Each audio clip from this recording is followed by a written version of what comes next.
بله سلام علیکم، بفرمایید. سلام علیکم جناب افسری عزیز، خسته نباشید. سلامت باشید. خودتون رو معرفی کنید، از کجا زنگ میزنید؟ رسول هستم آقای افسری. آقا رسول گرامی بفرمایید. قربان شما، سلامت باشید. خب اون کلیپایی که پخش کردین نظرمو بگم راجبشون دیگه. بفرمایید. امام حسین که بر عرشن و محیط، بعد حضرت علی هم که اختیار عضلات و اینا رو دارن دیگه. درست؟ بله. بعد خدمتتون عرض کنم که یکی دیگه هم بود که بزرگترین آیه هم که حضرت علی هم. اولا که این اهل بیت نور چشم ما، قلب ما، بعد نبی مکرم اسلام هستن، بودن هستن و خواهند بود، این شکی در اون نیست. درست.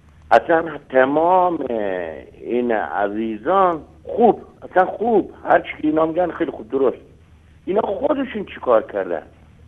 چیکار کردن در این مدت 37 سال؟ چیکار کردن؟ ما آقای خاتمی که اونجوری میاد با آب و تاب و فلان اینا میگه، یا همین آقای کلام قبل از من داشت صحبت میکرد که عربستان فلان کرده، امروز که شد 13 روز تا در عربستان رفته اونجا.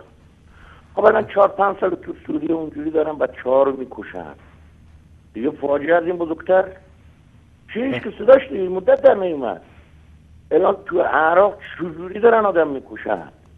درست. اینا اینا من نمیفهمم. من حالا اصلا فرض کنیم راست میگن. همین آقاییم که اینا میفهمن که امام حسین بر عرش هستن، نمیدونم بزرگترین آیه امیرالمومنین هست، خیلی خوب. فرض بفرمایین که اینا راست میگن، اینجوری هست. بله. خب الان که اینا دستا رو بردن در مورد انرژی اتمی بالا، نمیتونستن این 10 سال 18 سال پیش بیش آقا بگن که آقا زبونشو بپیچونن، بگن خیلی خوب از الان دیگه مصالحه کنیم. این همه بدبختی، مکافات و فقر و فساد و فحشا و اعتیاد و بیچارگی به سر این مردم نیارن؟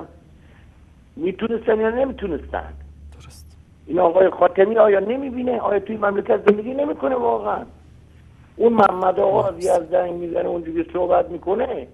آیا مگر چرا پیغمبر اکرم ایشون گفتن اولا که اون به قول شما ناجور معنا کرد، من از تو هم تو از منی، نگفت تو مثل منی من مثل تو هم، که هیچ وقت نبی اکرم اینجوری نگفتن.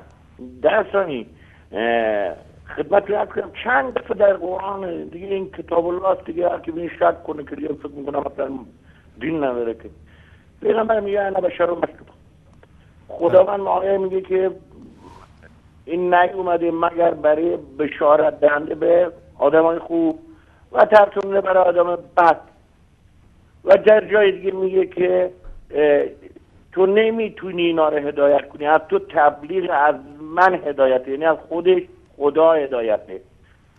این من نمیفهمم. این آقای محمد آقا، این آقای خاتمی، این آقای کلان قبل از من شیراز زنگ زدن، اینا نمیبینن این چیزا رو.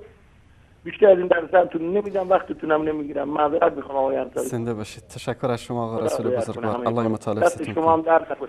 در یه پیشنهادم داشتم آقای بفرمایید. اون برنامه بگید بازخوانی تاریخ صفویانو، بله، این اگر بیشتر کنین وقتشو بسیار سپاسگزار میشیم. بسیار هم تاثیرگذاره ان شاء الله.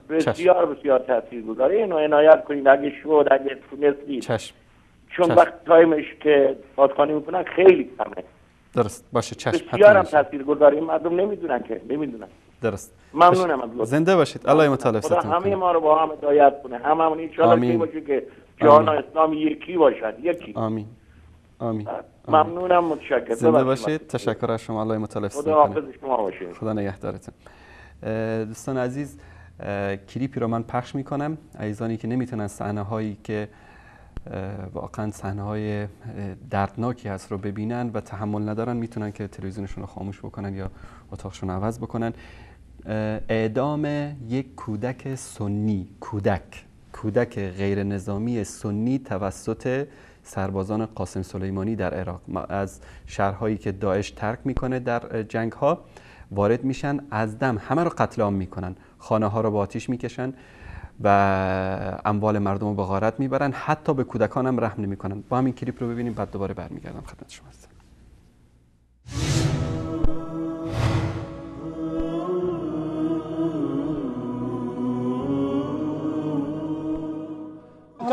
ساكت ليه؟ لا ما انت ضربت على هذا؟ والله انت ضربت على هذا؟ لا والله تلقى ما ضربت والله انا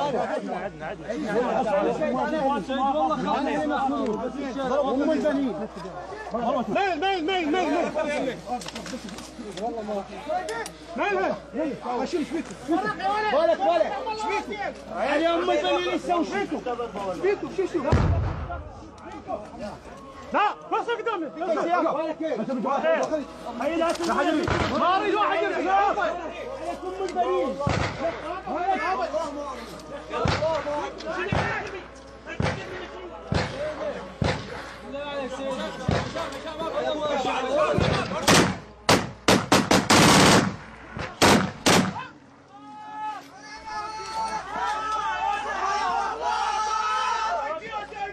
هايك السقف عليك هاي انا على ابوك لا بعرضك والله ما راح دمهم هذا دم الشهداء طلع والله ما راح دمهم لقيتوا عندهم موبايلات شيء